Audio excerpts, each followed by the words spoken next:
Quand j'avais 17-18 ans, je faisais aussi de la magie. Je m'étais passionné dans cette période avant mon service militaire, parce que je ne faisais pas grand-chose.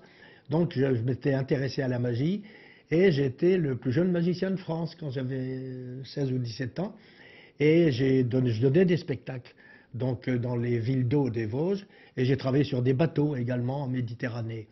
Et donc avant de prendre ma retraite, 8-10 ans avant, j'ai eu un accident d'avion en revenant de Stockholm. J'ai perdu complètement l'oreille gauche. J'ai eu une dépressurisation brutale. J'ai été rapatrié à l'hôpital Necker en France. Et un jour, dans cet hôpital-là, en me trimballant dans les couloirs avec l'appareil qui sert à alimenter donc l'oxygène, j'ai vu par une porte entrouverte des enfants qui étaient hébétés sur leur lit. Et je me suis souvenu du regard des enfants 40 ans plus tôt, quand je leur donnais des spectacles de magie. Je me suis dit, si un jour j'ai la chance de pouvoir prendre ma retraite, je referai de la magie, mais cette fois dans les hôpitaux. La retraite est arrivée, et là je suis retourné dans les hôpitaux et j'ai donné des spectacles de magie. Ça m'a amené à créer une association, l'association Magève, dont j'ai été président pendant 11 ans, de 2001 à 2012. Et depuis un an, je suis président d'honneur. Et très très vite, d'autres magiciens ont demandé à me rejoindre parce que le bouche-oreille a fonctionné et j'ai été demandé un peu partout en France. Et aujourd'hui, l'association est en train, prochainement, elle va donner son 500e spectacle à travers la France. Et c'est donc plus de 25 000 enfants qui en auront bénéficié. J'ai toujours aimé apporter aux autres, les aider d'une façon ou d'une autre. Et là, pour les enfants dans l'hôpital, leur apporter du sourire, c'est formidable. D'autant plus que je me suis arrangé pour que nos spectacles, tous les spectacles Magève sont spécifiques, qui correspondent à une charte que j'ai créée. Ce n'est pas le magicien qui se fait applaudir quand il a fait un tour, ce sont les enfants. C'est toujours entre les mains des enfants que le tour de magie se produit.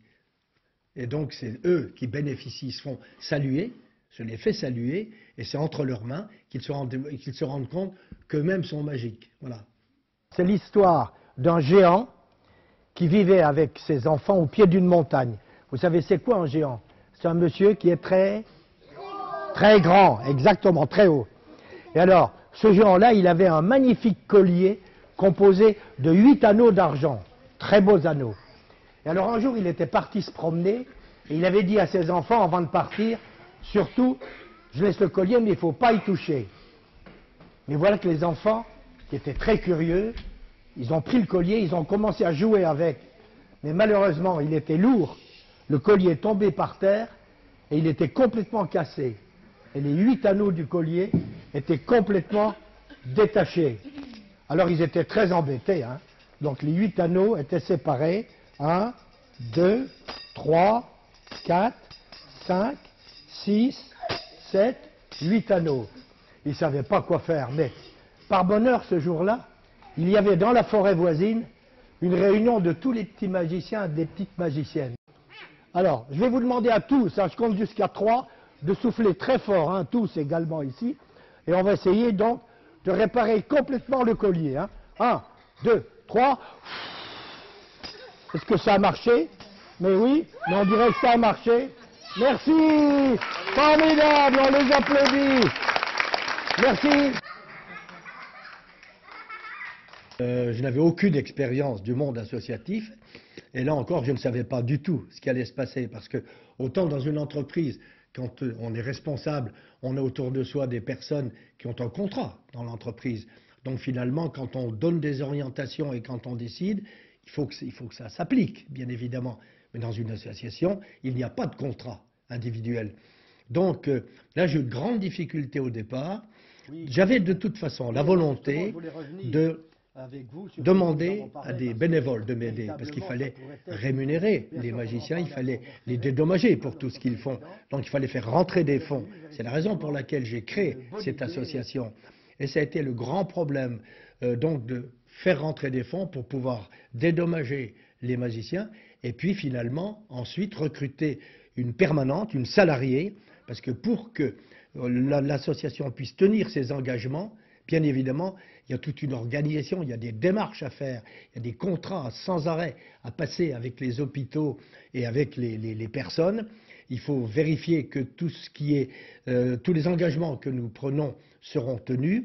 Et donc là, manifestement, il faut... donc il y a toute une organisation qui est nécessaire. J'avais besoin de bénévoles. Ceci étant, là j'ai fait un lien qui m'a beaucoup aidé avec le monde de l'entreprise.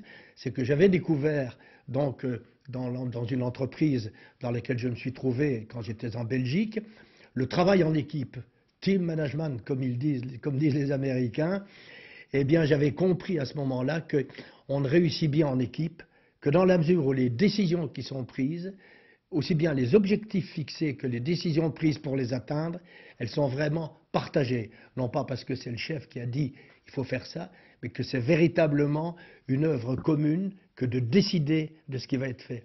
J'ai appliqué cette démarche dans l'association Magev et je peux dire que c'est une réussite brillante quand on voit les résultats toutes les semaines. En France, il y a un spectacle qui est donné, et il y a 40 à 60 enfants donc éprouvés par la vie qui y sont. Et quand on voit ce qu'on leur apporte, véritablement, c'est exceptionnel. C'est grâce, manifestement, à cette organisation dont je vous parlais. Parce que s'il n'avait pas eu lieu de cette façon-là, avec l'implication et la direction collégiale, si vous voulez, les fonds ne seraient pas rentrés.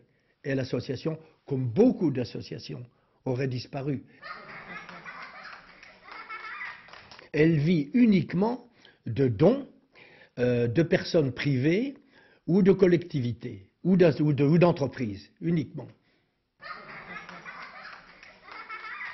Souvent, les parents assistent au spectacle. Ils viennent voir leur enfant à l'hôpital et ils assistent au spectacle de tous ces enfants-là. Ils sont là. Et ils se rendent compte de ce que le magicien Magev apporte à leurs enfants, qui applaudit et qui est souriant. On a des témoignages formidables. Et puis ensuite, le magicien repart, on ne parle plus de Magev. Et donc, un bénévole de Magev a dit, mais pourquoi on ne laisserait pas à chaque enfant quelque chose qui l'aiderait d'abord à continuer à se distraire à l'hôpital et qui en même temps, quand il serait rentré chez lui, permettrait aux parents également de regarder ce qu'il y a dans le sac et entre autres, ils verraient ce qu'est l'association Magev et puis il y aurait éventuellement une incitation à donc verser un don. Et voilà, ça c'est vraiment le genre d'initiative qui a été prise par un bénévole et qui est maintenant systématiquement donc répercutée. Elle a été financée par une grande entreprise française, justement, pour répondre à votre question, qui nous demandait ce qu'elle pouvait faire. On lui dit, voilà, là on a un projet, voilà ce que ça coûterait. Chaque enfant, 50 sacs, un petit sac à dos pour chaque enfant. Et donc, si on donne 50 spectacles, ça fait 2500 sacs chaque année. Il faut les acheter avec tout ce qu'il y a dedans. Il faut les financer. Et c'est en route. C'est en route depuis 3 semaines. C'est un des exemples. 85% des associations en France ne trouvent pas de successeur. Et là, Magev a trouvé son successeur, puisqu'aujourd'hui, c'est Norbert Ferré, champion du monde de la magie, français, 37 ans, qui aujourd'hui a pris ma succession. Vous voyez que Magev a une longue carrière devant elle maintenant. Concentration.